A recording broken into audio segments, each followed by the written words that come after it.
मेरा नाम लिंडा है। मेरी उम्र 25 साल की है और मैं ग्लेनग्लो अम्यूजमेंट पार्क में रात की सिक्योरिटी शिफ्ट में काम करती हूँ। ये शहर के बाहर जंगल के किनारे बसा एक पुराना, लगभग भुला दिया गया पार्क है। ज्यादातर रातें शांत होती हैं, कुछ ज्यादा ही शांत। जब राइड्स बंद हो जाती हैं और लाइटें बंद हो जाती हैं तो मुझे बस मेटल के झूलों की चरमराहट और सरसराती हवा की आवाज सुनाई देती है। लेकिन कभी कभी मुझे लगता है कि कराउजल का म्यूजिक अपने आप शुरू हो जाता है। ये ज्यादा देर तक नहीं चलता, फिर भी मेरे रोंगटे खड़े हो जाते हैं। मैंने पहले भी अजीबोगरीब रातें बिताई हैं। नशे में तो टीनेजर चुपके से अंदर घुस आते हैं, रैकून मोशन सेंसर चालू कर देते हैं और यहाँ तक कि एक बार एक बेघर आदमी भी हाउस ऑफ मिरर में सोया हुआ मिला था। लेकिन पिछले मंगलवार को जो हुआ उसके लिए मैं बिल्कुल भी तैयार नहीं हो सकती थी। रात के करीब 2:15 बजे थे। मैं अपने दूसरे चक्कर पर थी। मेरे पास एक टॉर्च, एक वॉकी टॉकी और मेरा फोन था। हवा आमतौर से ज्यादा ठंडी लग रही थी और हवा में एक अजीब सी तांबे जैसी गंध थी, जंग जैसी। मैंने उसे नजरअंदाज करने की कोशिश की। मैं फूड कोर्ट और arcade building spinning T cups वाले झूले के पास से गुजरी। सब कुछ हमेशा की तरह बिल्कुल शांत था। लेकिन जब मैं हॉन्टेड हाउस राइड पर पहुंची तो मैंने किसी को अंधेरे में दुबका हुआ देखा। मैकेनिकल शेड के पास की परछाई में मैंने किसी को राइड के किनारे खड़ा देखा। मुझे लगा कि वो बूढ़ा रात का चौकीदार डेरेक होगा, क्योंकि उस पार्क में मेरे अलावा वो अकेला इंसान था। लेकिन जैसे ही मैं कुछ कदम और पास गई मुझे एहसास हुआ कि मैं इस आदमी को नहीं जानती। वो नीचे झुका हुआ कुछ कर रहा था। मुझे एक हल्की कराह सुनाई दी, उस आदमी की नहीं बल्कि उसके नीचे जमीन से। ऐसा लग रहा था जैसे कोई दर्द में हो।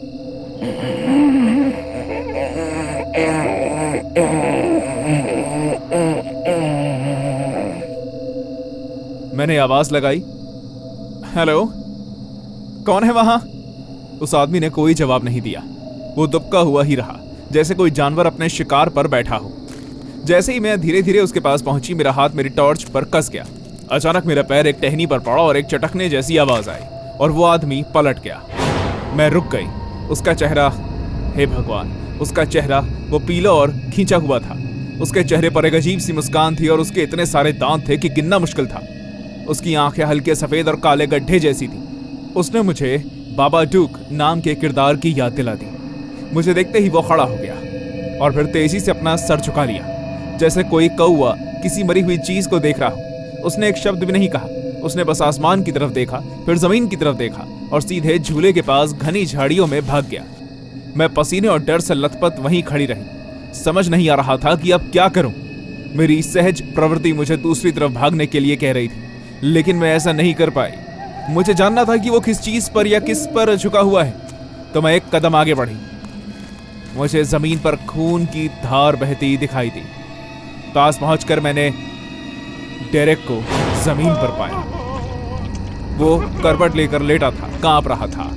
उसकी आंखें आधी खुली हुई थी। उसके होंठ गायब थे, बस कटे हुए, पीछे खून से सने मसूड़े और बाहर निकले हुए दांत रह गए थे। उसका चेहरा खून से लथपथ था। मैं उसकी छाती, बाहें और यहाँ तक कि उसकी उंगलियों पर भी गहरे घाव देख सकती थी, जैसे किसी ने उसकी त्वचा पर छुरी चला दी हो। उसे इतना काटा हो कि हर जगह खून बहे, लेकिन तुरंत ना मरे। मैं घुटनों के बल गिर गई। हे भगवान, डेरेक! वो बोल नहीं पा रहा था, बस हाँफ रहा था, कांप रहा था और घबराहट भरी आंखों से मुझे घूर रहा था। मैंने अपना फोन ढूंढा और कांपते हाथों से पुलिस को फोन किया। जैसे ही मैंने उन्हें सब कुछ बताया, मेरी आवाज लड़खड़ा गई। फिर मैंने डेरेक का हाथ पकड़ा और फुसफुसाया, तुम ठीक हो जाओगे, बस मेरे साथ रहो, मदद आ रही है, वो बस आता ही होंगे। उसके पास बैठे बैठे मेरी नजरें पार्क के हर अंधेरे कोने में घूम रही थी। मैं उसे एक पल के लिए भी अकेला नहीं छोड़ना चाहती थी। हर आवाज मेरे अंदर सिहरन पैदा कर रही थी। पेड़ों की सरसराहट, चरमराती झूले की आवाज और दरवाजों से आती हवा की सीटी। मैं सोचती रही कि वो वापस आएगा और अगर वो आया तो मैं अपनी और घायल डेरेक को कैसे बचाऊंगी। लेकिन खुशकिस्मती से वो नहीं आया। 10 मिनट के अंदर पुलिस आ गई। मैंने अपनी टॉर्च से उन्हें इशारा किया। डेरेक को देखते ही उन्होंने फौरन डॉक्टरों को बुलाया। 3 पुलिस वाले पार्क की जांच के लिए पीछे रह गए। वो हाथों में टॉर्च लिए तेजी से लेकिन सावधानी से आगे बढ़ रहे थे। मैं उनके रेडियो की ज्यादा आवाज नहीं सुन पाई, लेकिन एक बात जरूर सुनी, उन्होंने उसे ढूंढ निकाला। वो आदमी पार्क की अंडरग्राउंड मेंटेनेंस सुरंग में छिपा था, राइड्स के नीचे पुराने दरवाजे के पास। हम में से ज्यादातर लोग वहां कभी नहीं गए। वो कंबलों और पुराने कैंडी रैपरों के ढेर के पास दुबका हुआ था। उसके चारों ओर पार्क का चुराया हुआ खाना, बच्चों के खिलौने और उससे भी बदतर खून से सने औजार और बालों के टुकड़े जैसी चीजें थी। पुलिस ने उसे हथकड़ी लगाई, लेकिन उसकी आंखों में जरा भी डर नहीं था। उसके बजाय वो एक पागल की तरह बच्चों की पोएम सुना रहा था, जैसे वो कोई संकी हो। टिम अपनी खोखली आंखों से चुपके से चलता है। रात में जब रॉबिन रोता है तो डर के मारे उछल पड़ता है। एक एक करके वो तुम्हारे पैरों की उंगलियां गिनता है। ऐसे राज फुसफुसाता है जो किसी को नहीं पता। अपनी गुड़िया छिपा लो और दरवाजा बंद कर लो। वो अपने पैरों को जमीन पर घसीटता है। मुस्कान बहुत बड़ी है उसकी और त्वचा इतनी पतली है। छोटे टिम को अंदर मत आने देना। बाद में एक पुलिस अधिकारी ने मुझे बताया कि वो 3 शहर दूर एक मेंटल अस्पताल से लापता मरीज था। वो 2 हफ्ते पहले भाग गया था। किसी तरह वो बिना किसी की नजर में आए पार्क में घुस गया और सुरंगों का इस्तेमाल करके इधर उधर घूमने लगा। किसी को पता नहीं था कि वो वहां है। वो कई दिनों से हमें देख रहा होगा। सबसे डरावनी बात, उसने मेरे साथ भी वही किया होता जो उसने डेरेक के साथ किया था। अगर मैं कुछ मिनट पहले पहुंच जाती या फिर मैं तेजी से उसके पास पहुंच जाती तो शायद वो मेरा चेहरा भी चीर देता। डेरेक बाल बाल बच गया था। उसे 1 हफ्ते अस्पताल में बिताना पड़ा और उसकी सीवियर सर्जरी करनी पड़ी। मैंने 2 दिन बाद वो नौकरी छोड़ दी। अब मैं दिन के उजाले में एक रिटेल स्टोर पर काम करती हूँ। अब मैं रात की शिफ्ट नहीं करती हूँ, ना ही खाली पार्क में जाती हूँ, और अगर मुझे फिर भी कराउजल म्यूजिक सुनाई दे तो मैं दूसरी तरफ चल देती हूँ। ये गर्मियों की छुट्टियों की बात है, जब मैं अपने टीन्स में था। उस समय मैं 13 साल का था। मेरे सबसे अच्छा दोस्त जोश और मैंने एक वीकेंड पर नए खुले वाटर पार्क जाने का प्लान बनाया। हमने घर के काम करके पैसे बचाए थे, स्नैक्स पैक किए और उन सभी राइड्स की लिस्ट बना ली जहां हम जाना चाहते थे। जब हम वाटर पार्क पहुंचे तो आसमान पूरी तरह से सूरज की रोशनी से चमक रहा था। फिर भी पार्क लोगों से भरा हुआ था। मैं बच्चों की हंसी और पानी की छींटें हर जगह सुन सकता था। स्लाइड्स बहुत बड़ी लग रही थी, म्यूजिक बज रहा था और हवा में सनस्क्रीन जैसी खुशबू आ रही थी। हमने एक दूसरे को देखा, मुस्कुराए और सीधे वेल पूल की ओर दौड़ पड़े। वहां कुछ देर बिताने के बाद हमने पार्क की सबसे ऊंची स्लाइड वॉटेक्स पर जाने का फैसला किया। एक चमकदार लाल सर्पिल जो 4 मंजिल ऊंची थी। लाइन लंबी थी और गर्मी बेकाबू होती जा रही थी। जब हम आखिरकार सबसे ऊपरी प्लेटफॉर्म पर पहुंचे तो हम पसीने से तरबतर और चिड़चिड़े हो रहे थे। जब मुझे लगा कि इंतजार आखिरकार खत्म हो गया, तभी हमने उस आदमी को देखा। वो लगभग 40 साल का लग रहा था, ज्यादा वजन वाला, एक पुराना फीका टैंक टॉप पहने हुए जो उसके उभरे हुए पेट से चिपका हुआ था। वो स्लाइड के किनारे पर खड़ा डर के मारे नीचे देख रहा था। उसके हाथ अकड़े हुए थे और उसकी पीठ कांपती सांसों के साथ ऊपर नीचे हो रही थी। वो मन ही मन कुछ बुदबुदा रहा था। तुम ये कर सकते हो, मेरा विश्वास करो, बस मेरा विश्वास करो। ये आदमी कर क्या रहा है? क्या डर गया है या कुछ और? जॉश ने मुझे धक्का देते हुए फुसफुसाया, बस कूद जा यार। मैं झुंझलाहट से चिल्लाया। लाइफगार्ड अपने फोन में इतना बिजी था कि उसने ध्यान नहीं दिया। हमारे पीछे लाइन लंबी होती गई। बच्चे करा रहे थे और उस आदमी को जल्दी जाने को कह रहे थे। जॉश और मैं बेवकूफ बच्चे बनकर उसका मजाक उड़ाने लगे और उसे गालियां देने लगे, लेकिन वो फिर भी 1 इंच भी नहीं हिला। उस पल हम काफी परेशान हो गए और आखिरकार उस आदमी को धक्का देने का हमने फैसला कर लिया।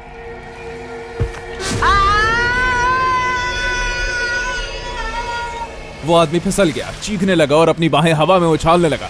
जैसे वो स्लाइड से नीचे गायब हुआ, जॉश जोर से हंस पड़ा, लेकिन उसकी चीख मेरे कानों में गूंज रही थी। मुझे अंदर ही अंदर लग रहा था कि हमने जो किया वो गलत था। बिना और समय गवाए हम उसके पीछे पीछे नीचे उतर गए। जब हम नीचे पहुंचे मुझे उम्मीद थी कि वो आदमी मुझे दिखाई देगा, लेकिन वो वहां पर नहीं था। जॉश और मैंने एक दूसरे को देखा। शायद वो जल्दी से बाहर निकल गया होगा या वॉशरूम चला गया होगा। हमने इसे नजरअंदाज कर दिया। बाकी दिन मस्ती में बीता और भी पानी की राइड्स, पेपरोनी पिज्जा और आइसक्रीम। हम पूरे दिन घूमते रहे। सूरज ढलने के बाद पार्क लगभग बंद होने वाला था, इसलिए हम चेंजिंग रूम गए। वॉशरूम पुराना था और उसमें ब्लीच जैसी गंध आ रही थी। ऊपर की लाइटें टिमटिमा रही थी। मैं अपने आधे कपड़े सुखा ही चुका था कि मैंने जॉश की आवाज सुनी। अरे ये क्या बकवास है? मैं मुड़ा। वो आदमी बाहर निकलने के रास्ते पर खड़ा था। वो पूरी तरह भीगा हुआ था। मेरी नजरें सीधे उसके सर पर गई। उसके माथे पर लगी चोट से खून धीरे धीरे टपक रहा था। उसके गाल से होते हुए उसके मुंह में जा रहा था। तुम दोनों को यह मजाक लगा है ना? जॉश और मैंने एक दूसरे को देखा। हम दोनों में से कोई भी हिला नहीं। तुमने मुझे धक्का दिया, मेरा मजाक उड़ाया, मेरे साथ किसी पागल जैसा व्यवहार किया। तुम्हें मजाक लगता है? मैं कुछ कर पाता उससे पहले ही वो झपटा, उसका हाथ मेरे गले में लिपट गया और उसने मुझे दीवार से सटा दिया। अपना चेहरा मेरे चेहरे के पास लाकर उसने अपनी उंगली से अपने सर के घाव को कुरेदना शुरू कर दिया। मैं चीखने लगा। वो अपने ही मांस कुरेद रहा था, जिससे उसका खून 10 गुना ज्यादा बहने लगा। लेकिन वो ऐसे हंस रहा था जैसे उसे कोई दर्द ही ना हो रहा हो।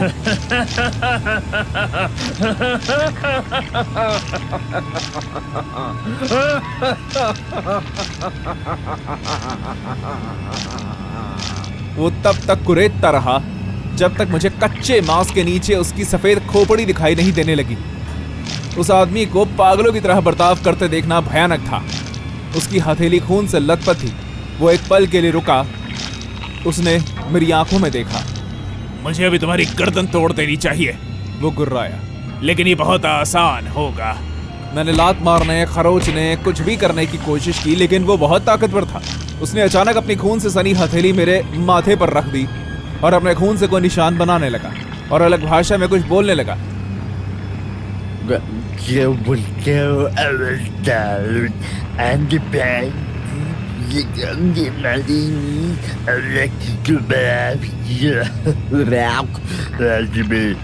मैं चीखता रहा और मदद के लिए पुकार लगाता रहा। जॉश भाग गया।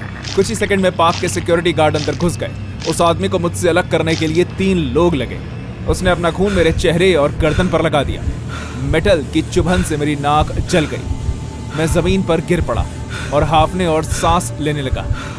उस आदमी ने उनसे कोई लड़ाई नहीं की। सिक्योरिटी गार्ड्स उसे घसीटते रहे और वो मुझे घूरता रहा। लेकिन हमारी नजरों से ओझल होने से पहले वो आखिरी बार हमें देखकर चिल्लाया, तुम दोनों को ढूंढ लूंगा और अपना बदला लूंगा। कसम से मैं वापस आऊंगा। पुलिस को बुलाया गया और उन्होंने हमारे मॉम डैड को इस घटना की सूचना दी। मुझे बयान देना पड़ा, जॉश को भी। उन्होंने हमें बताया कि उस आदमी को स्लाइड से मामूली चोट लगी है, लेकिन उसने इलाज कराने से इनकार कर दिया है। पता चला कि वो पहले भी पार्क के गेट पर अजीब व्यवहार कर रहा था, इधर उधर टहल रहा था, बदबुदा रहा था। किसी ने कोई आरोप नहीं लगाया क्योंकि तकनीकी तौर पर हमने उसे धक्का दिया था, जिसकी वजह से उसने धमकी दी थी। लेकिन मुझे पता है वो सिर्फ धमकी नहीं थी, वो एक वादा था। उस रात मुझे नींद नहीं आई। हफ्तों तक मैं नहा नहीं पाया जब तक मैं पर्दे के पीछे 5 बार नहीं देख लेता। दरवाजे पर हर दस्तक से मैं चौंक जाता। मैंने कुछ देर के लिए बाहर जाना बंद कर दिया।